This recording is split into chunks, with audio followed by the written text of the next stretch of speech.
देवभूमि समाचार में आप सभी का स्वागत है। मैं आपके साथ दिव्या पांडे। बुलेटिन की शुरुआत करेंगे। रुद्रप्रयाग में बड़ा हादसा हुआ। अलकनंदा नदी में गिरी है यात्रियों से भरी बस। तो रुद्रप्रयाग बद्रीनाथ हाईवे पर यह बड़ा हादसा हुआ है। बारिश के कारण तेज था अलकनंदा नदी का बहाव। उत्तराखंड के रुद्रप्रयाग जिले में गुरुवार सुबह बड़ा हादसा हुआ। बता दें आपको, उफनतीर अलकनंदा नदी में एक पूरी बस समा गई है। तो ये बस में 18 लोग सवार थे। करीब 5 लोगों के बाहर छिटके होने की सूचना भी मिली है। अभी भी कई लोगों को लापता बताए जा रहे हैं। तो वही हादसे के बाद घटनास्थल पर अफरा तफरी है। तो आपको यह जानकारी दे दें, बड़ी खबर, जहां रुद्रप्रयाग में अब बड़ा हादसा हुआ है। बद्रीनाथ हाईवे पर, रुद्रप्रयाग बद्रीनाथ हाईवे पर यह बड़ा हादसा हुआ है। अलकनंदा नदी में यात्रियों से भरी बस गिरी।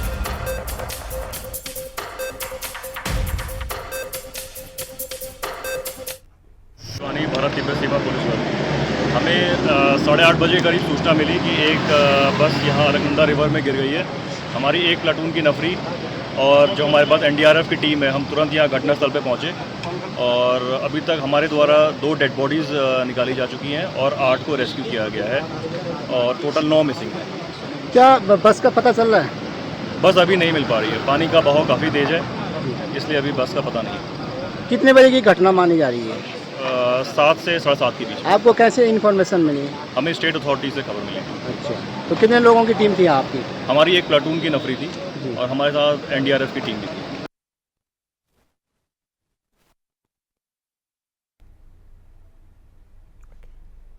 तो एक विस्तार से जानकारी देने के लिए हमारे साथ हमारे संवाददाता अभय कैंथुरा देहरादून से हमारे साथ जुड़ गए। अभय, रुद्रप्रयाग में अब बड़ा हादसा हुआ। अलकनंदा नदी में यात्रियों से भरी बस गिर गई है, क्या कुछ अपडेट है?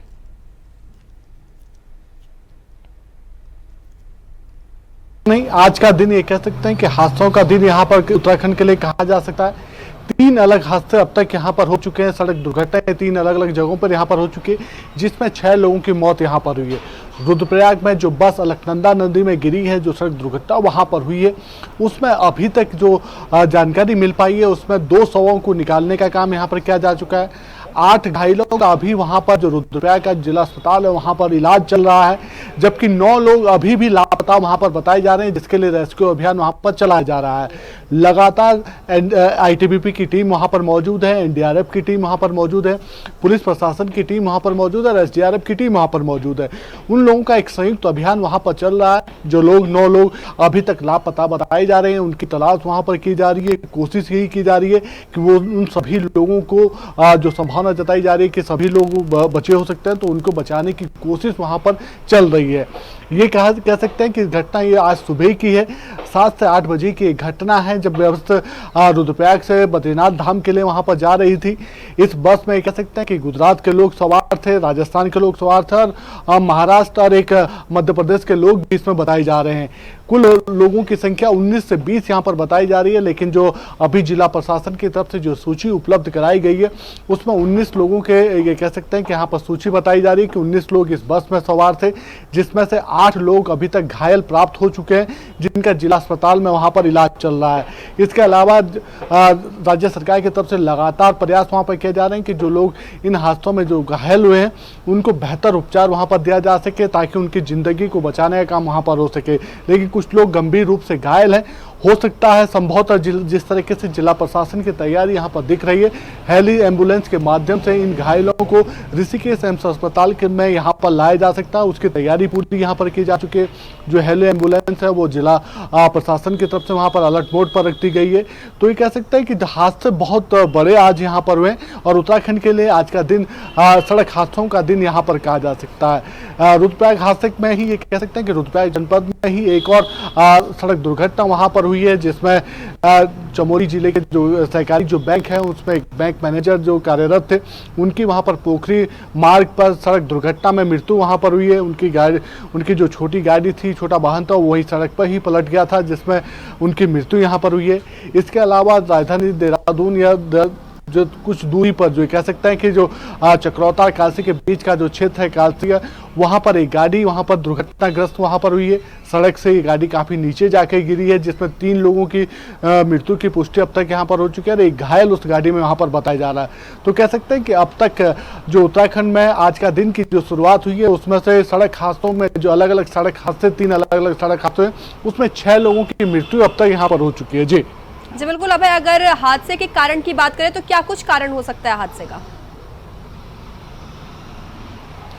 देखिए, अभी ये कह सकते हैं कि जो रुद्रप्रयाग में ये बस दुर्घटना हुई है इसके हादसे के कारण का भी पता नहीं यहाँ पर चल पाया है।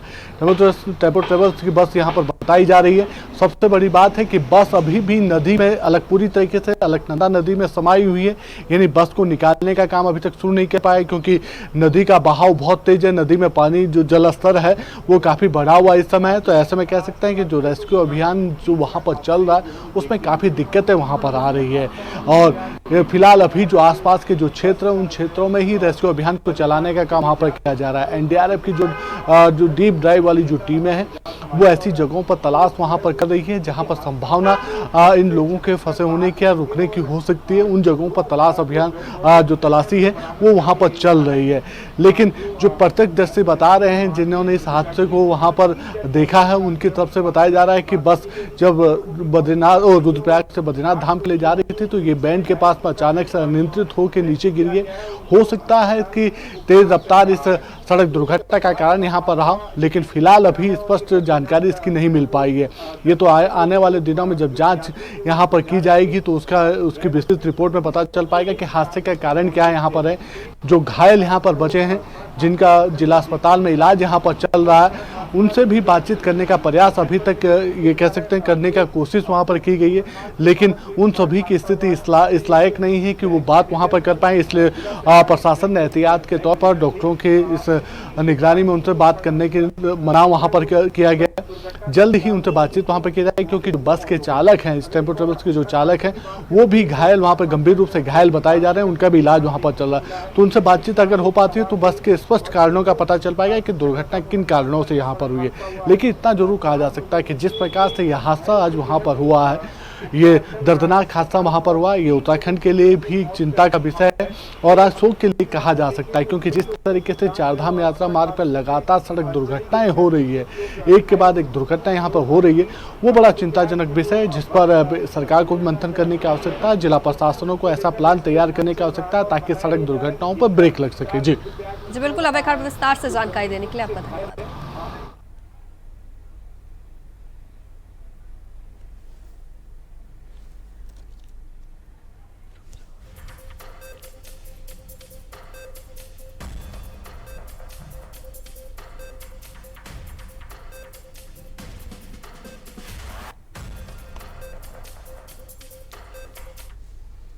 तो वही इस खबर पर विस्तार से जानकारी देने के लिए हमारे साथ रुद्रप्रयाग से एसपी अक्षय कोंडे जी हमारे साथ जुड़ गए। सर, बेहद स्वागत है आपका इंडिया वॉइस में।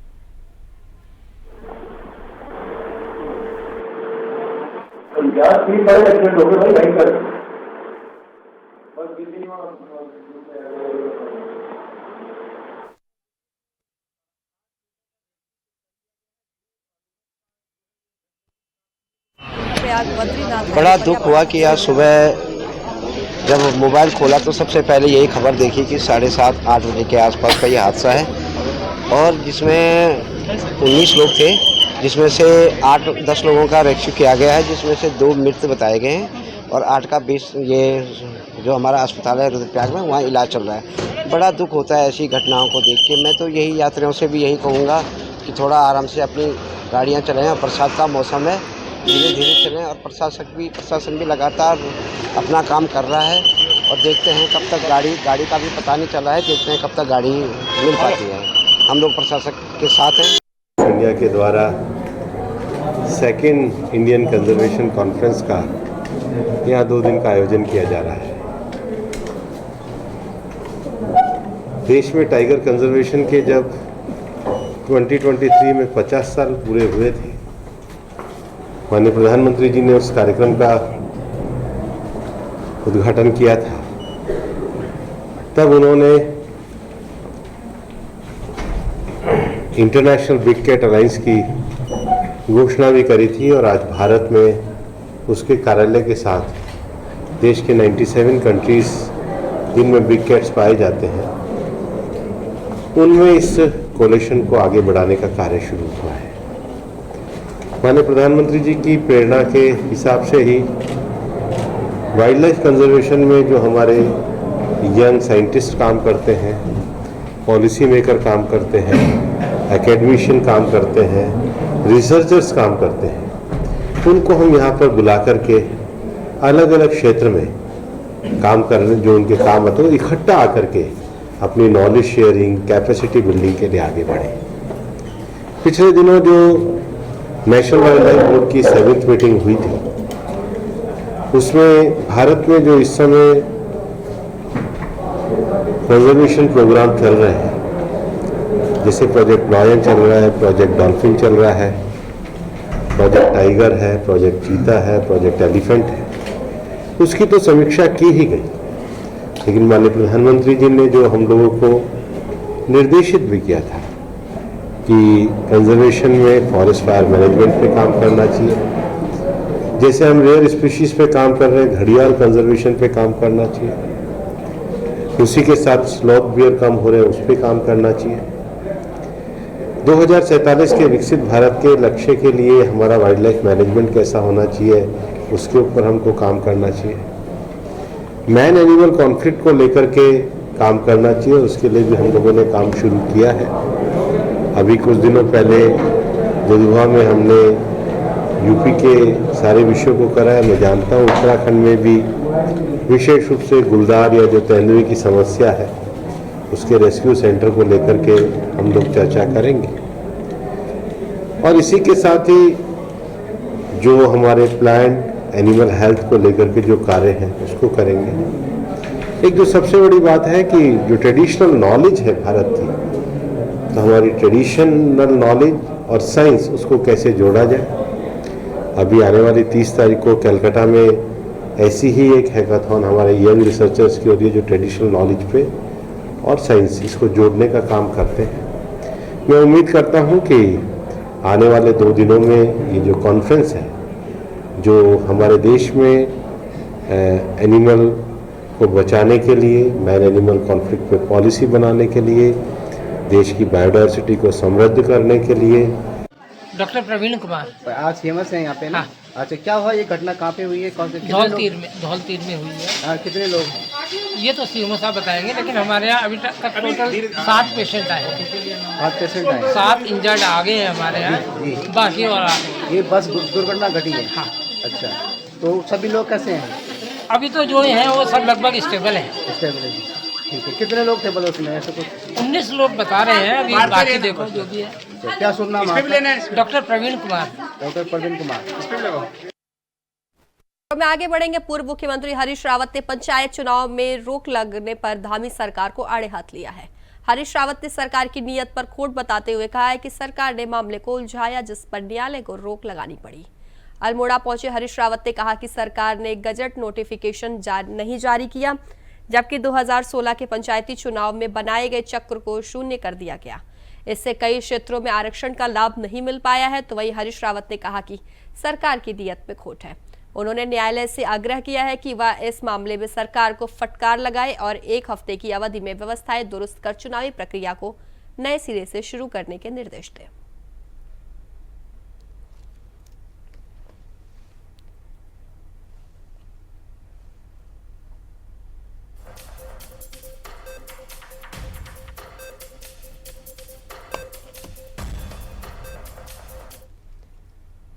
खबरों में आगे बढ़ेंगे। देहरादून का नगर निगम जनपद की नदियों नालों की सफाई में जुटा है ताकि शहर में जल भराव की समस्या ना हो। देहरादून के मेयर सौरभ थपलियाल ने बताया है कि वर्तमान में 9 जगहों पर सफाई का कार्य किया जा रहा है, जिनमें बड़े नाले और नदियां शामिल हैं और इनमें लगभग 3 से 4 फुट में से कीचड़, मलबा आदि निकाला जा चुका है और लगभग 25,000 मीट्रिक टन कूड़ा अभी तक निकाला जा चुका है। तो वहीं मेयर ने बताया है कि इससे पूर्व शायद ही इतने बड़े स्तर पर सफाई कार्य कराया गया हो। उन्होंने बताया कि नदियों नालों से मलबा, कीचड़ निकाले जाने का कार्य जारी है।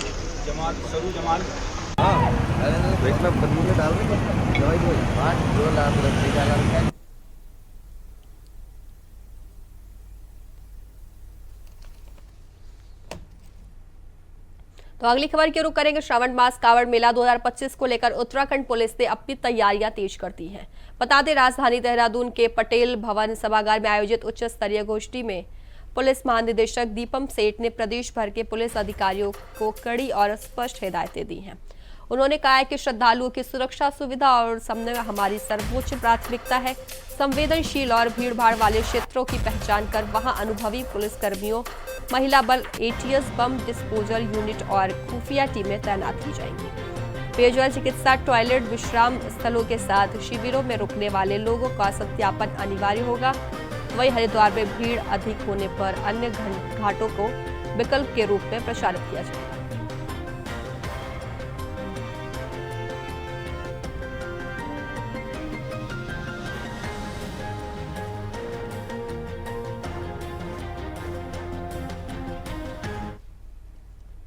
तो अगली खबर की रुख करेंगे। रामपुर नगर पंचायत अध्यक्ष और उनके भाइयों समेत 6 लोगों के खिलाफ गंगनहर कोतवाली में मुकदमा दर्ज हुआ है।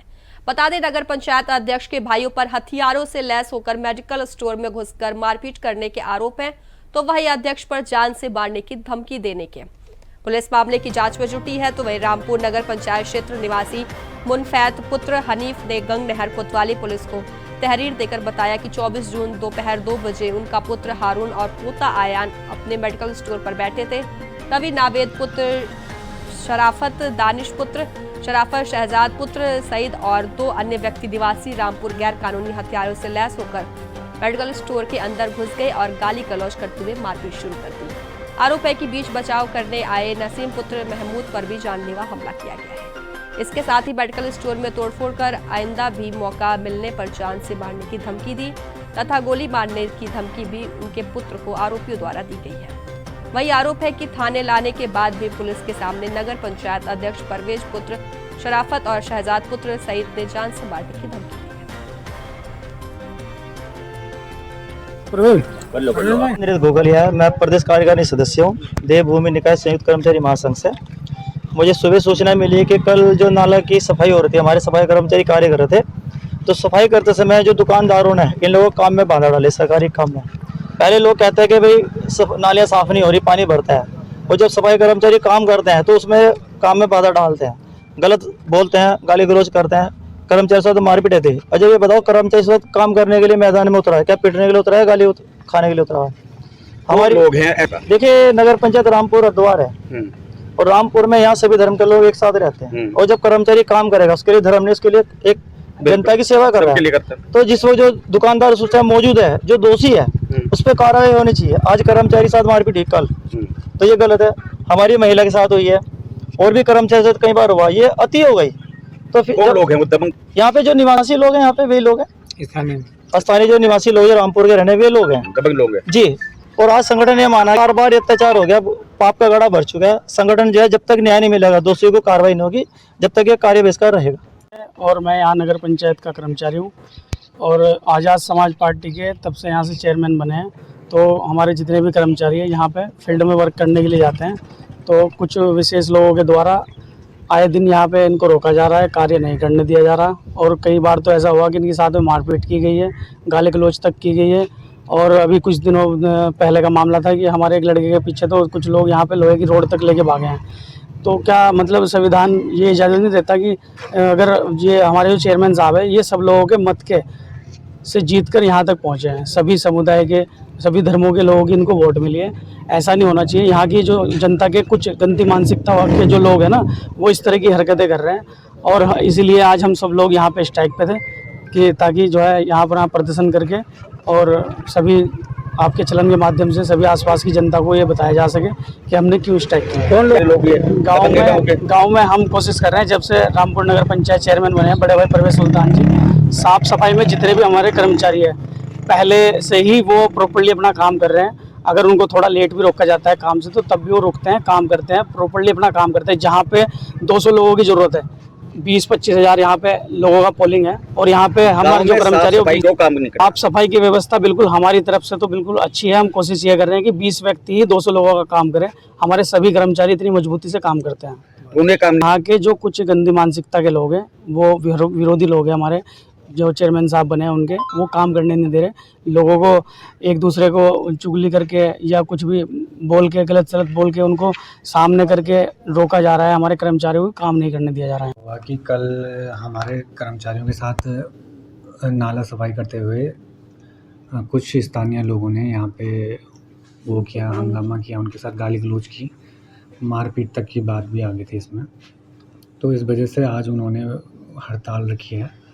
इसके संबंध में हमने थाना में रिपोर्ट भी लिखवाई है अभी, और इसमें संज्ञान लेते हुए हमने वहाँ तक लेटर भिजवा दिया। ये हो रहा है कि जो नालों के ऊपर जो स्लैब पड़े हैं उन्हें हटाने से मना कर रहे हैं दुकानदार जो यहाँ पे हैं, इस वजह से हो रहा है। तो पुलिस ने कुछ इसके लिए हमने अभी तक कोई कार्रवाई नहीं हुई इसमें, और हमने परसों भी पुलिस थाने में लेटर भिजवाया था पुलिस बल के लिए उपलब्ध कराने के लिए, लेकिन कल भी वो आए नहीं तो सफाई के लिए। आज अब मानसून सत्र चल रहा, पानी भर जाता है तो नाला की सफाई करवा रहे थे, लेकिन वो नाला सफाई करने में बाधा डाल रहे हैं। महिलाओं के साथ भी बदतमीजी की बात आई हमें, क्योंकि उन्होंने आज सुबह वही बताया ना, क्योंकि कल मैं भी मीटिंग में ही था तो मुझे भी फ़ोन आया था तो उन्होंने बताया था मुझे। आज हड़ताल पे हैं आप लोग, क्यों हैं? जी, सभी कर्मचारियों के साथ में बदतमीजी हो रही है, इसलिए सब हड़ताल पे हैं। जहाँ भी कोई काम करता है, किसी वार्ड में भी जाते हैं, उनके साथ में बदतमीजी होती है, मार पिटाई होती है। और 5 नंबर वार्ड में भी 6 दिन पहले मेरी ड्यूटी लगी हुई थी, वहाँ भी मेरे साथ में बदतमीजी हुई और मार पिटाई हुई। अगर आप बंदा क्या काम करती है? मैं एक सफाई कर्मी हूँ। अच्छा, तो जो बदतमीजी अगर 5 वार्ड में भेज जा रहे तो 6 की करो, जो 6 में बंदा जाएगा 6 में ही करेगा। मतलब आपका कहना है कि परेशान करने का बस एक पॉइंट मांगते हैं जी, मैं परेशान करने के लिए। कौन लोग हैं? जी, एक उधर 5 वार्ड में थे, उनकी मोबाइल की दुकान थी और मेरे साथ में बदतमीजी करी और मार पिटाई भी। मुस्लिम है, दबंग है? हाँ जी, दबंग है जी। तो क्या चाहते हैं वो कि साफ सफाई ना हो? जी, कि तुम साफ सफाई नहीं करी जी, साफ सफाई तो सभी करते हैं। हमारे एक तक कर्मचारी 4-4 बंदों का काम करता है जी।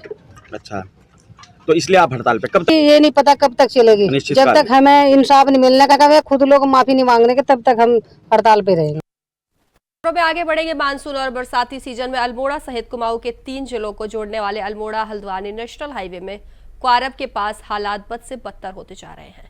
यहां पहाड़ी से बलवा और पत्थर गिरने का सिलसिला जारी है, तो वहीं सुबह तेज बारिश के कारण बाद सड़क कीचड़ में तब्दील हो गई है। बुधवार सुबह हल्द्वानी से अल्मोड़ा की ओर आ रहा एक लोडेड ट्रक क्वारब पुल से आगे कीचड़ में फंस गया, जिससे कई घंटे तक छोटे बड़े वाहन जाम में फंसे हैं।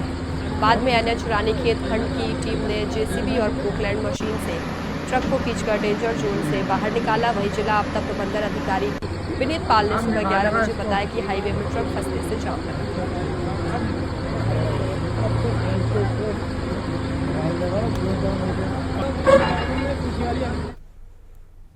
तो फिलहाल देवभूमि समाचार में अभी के लिए बस इतना ही। बने रहे इंडिया वॉइस के साथ। नमस्कार।